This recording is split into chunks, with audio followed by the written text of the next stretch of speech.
네, 안녕하세요. 이철원 교수입니다. 네, 여러분 반갑습니다. 네, 오늘 우리 레저 컨설팅 연구소에서는요, 요즘 또 굉장히 많은 이슈가 되고 있는 ESG에 대한 이야기를 좀 해보려고 합니다. 우리 그 스포츠 산업 뭐 많이 하는 이야기는 황금알을 낳는 거위다 얘기를 하고 있는데, 황금알을 낳는 거위가 되기 위해서는 요즘 이슈가 되고 있는 이 ESG를 충분히 고려해야 된다고 생각이 되고요. 이 ESG는 우리 요즘 스포츠 산업 또는 레저 비즈니스 영역에서 굉장히 핫한 연구 주제라고도 할 수 있습니다. 그래서 우리 이 핫한 연구 주제를 여러분들이 좀 더 편하게 이해할 수 있는 말로 좀 바꿔봤습니다. 여러분들 한번 기대하셔도 좋을 것 같고요. 그런 이야기를 이번 시간에 좀 해보도록 하겠습니다. 여러분, ESG 많이 듣는데 무엇인가? 말 그대로 ESG의 E는 환경이죠.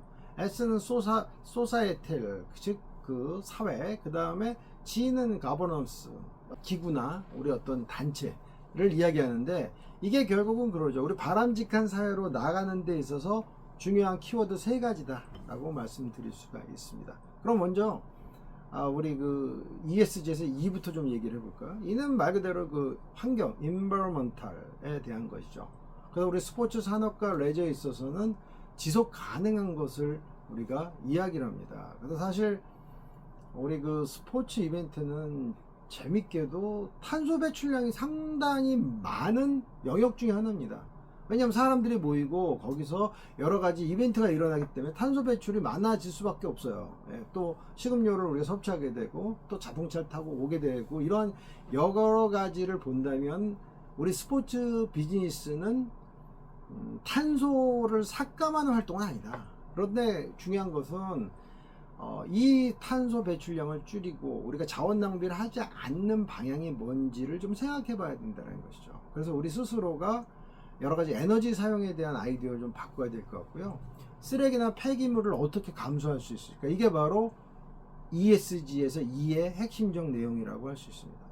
얼마 전에 끝냈던 그 24년 파리 올림픽의 경우를 봐도, 파리 올림픽에서의 중요한 목표 중에 하나가 재생에너지뿐만 아니라 저탄소 건축자재를 조금 더 적극적으로 활용해서 시스템을 만드는 것이었거든요. 그래서 우리가 많이 얘기하는 탄소 발자국을 절반으로 줄이자, 이런 것도 취지를 좀 갖고서 파리 올림픽이 운영이 됐고요. 그러다 보니까 경기장 곳곳에 태양광이라든지 또는 일부분의 어떤 풍력 에너지까지도 좀 활용이 됐고, 기존 경기장이 탄소 배출량이 많았으면 이것들을 새롭게 개편하는 그런 작업을 파리시가 적극적으로 나서서 했다라는 것이죠.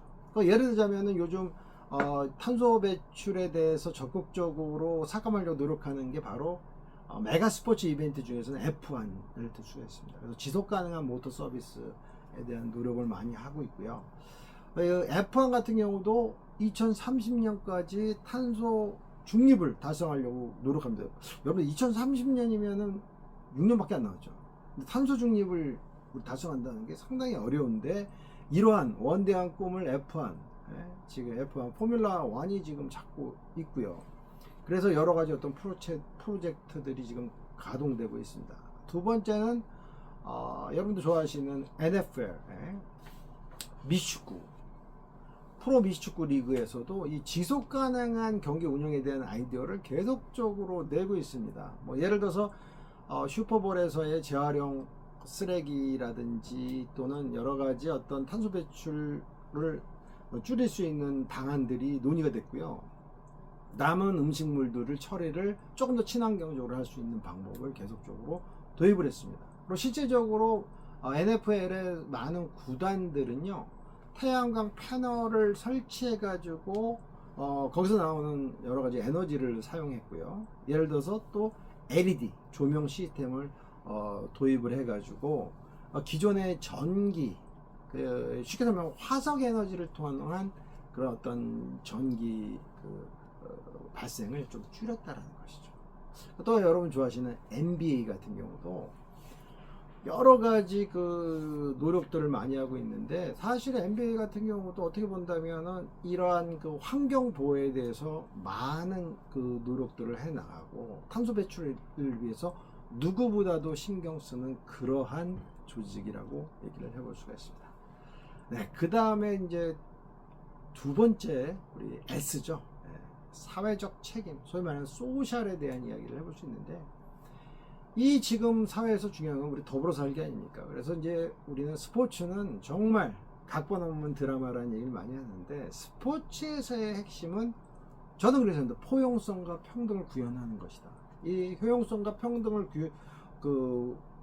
구현하기 위해서 그 포용성이라는 건 말 그대로 서로가 서로를 이해하고 안아주는 거잖아요. 근데 이게 어떻게 보면 상당히 어렵습니다. 사회에는 결국 계층은 나눠줄 수밖에 없는데, 우리 그 소외 계층을 잘 안아줄 수 있는 그런 사회적 시스템을 만들자. 이게 S의 핵심인 것 같고요. 그러다 보니까 그 NBA 같은 경우가 그 유명한 운동이 바로 2020년에 있었던 블랙 리브스 매러와 같은 그러한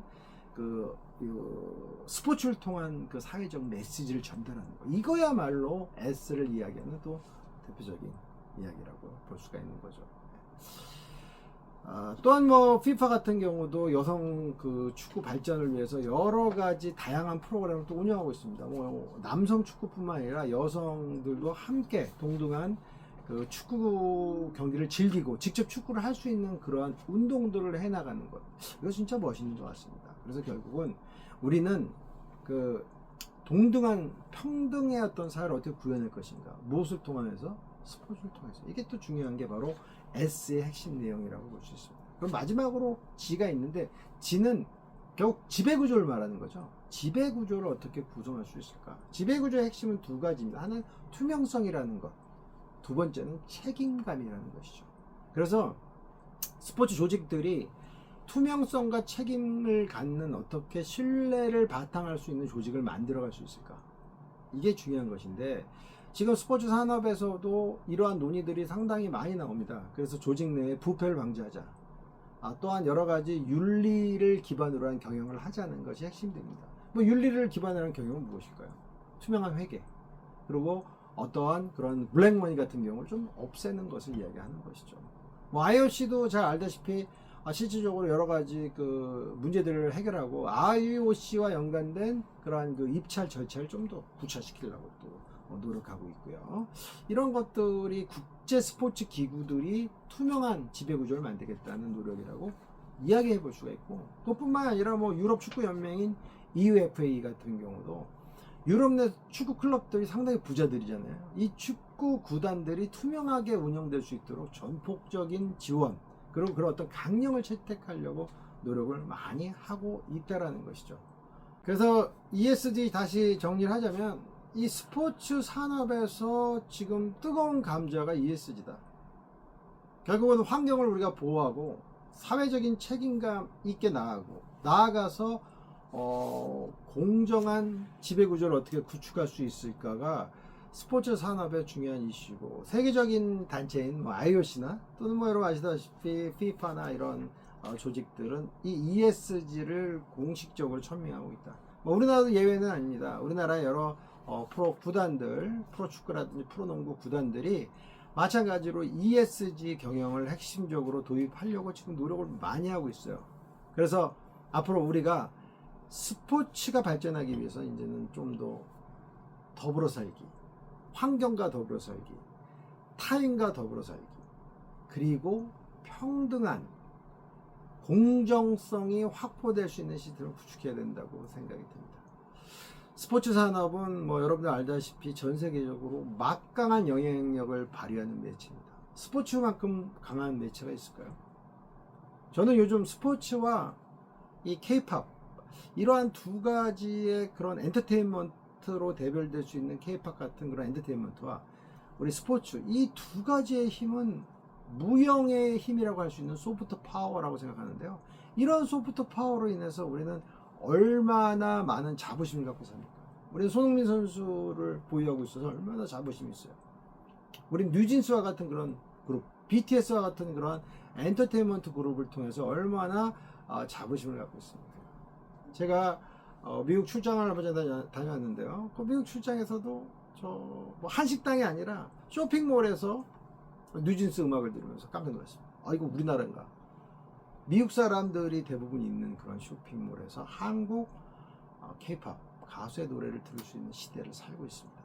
이게 바로 소프트 파워의 굉장히 중요한 이슈가 되는데, 결국 우리가 스포츠 산업에서 ESG를 잘 도입을 해가지고 더 발전적인 시대로 나아가야 된다.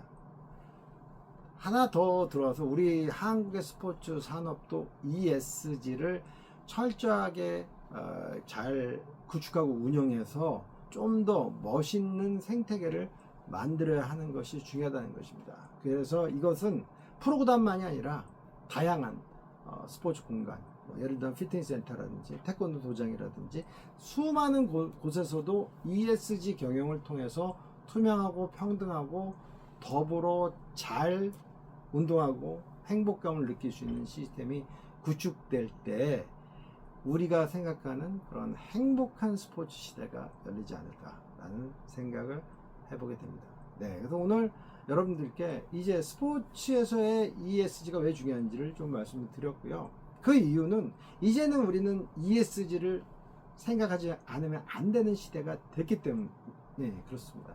그래서 우리는 스포츠 산업과 ESG를 결합하는 또 다른 발전 모델을 만들어가야 되는 시대가 됐다라고 볼 수가 있고, 그러한 어떤 움직임을 통해서 결국 우리가 추구하는 것은 멋진 행복의 나라로 나갈 수 있다는 것입니다. 네, 우리 좀 핫한 이슈들을 갖고 여러분들 계속적으로 이제 찾아뵈려고 하고 있습니다. 그래서 스포츠 산업을 통해서 또는 뭐 우리 요즘 중요한 트렌드, 중요 이슈들 또 여러분들께 좀 말씀드리고요. 요즘 뭐 스포츠의 중요한 이슈들이 계속적으로 나오죠. 네, 얼마 전에 또 고시엔 대회 한국계 또 학교가 교토의 국제고가 우승하면서 굉장히 이슈도 많이 됐고, 또 요즘 또 여러 가지 기관과의 갈등이라든지 올림픽 위에 선수와 기관의 갈등 문제라든지 또는 뭐 국가대표 축구 팀에서의 감독 선임과 운용에서의 여러 가지 이슈들이 다양하게 있는데요. 우리 레저 컨설팅 연구소는 조금 더 여러분들이 관심 있어 하는 이슈에 대해서 많은 비평과 더불어 여러분들이 원하는 정보를 드리도록 하겠습니다. 네, 여러분들 감사합니다.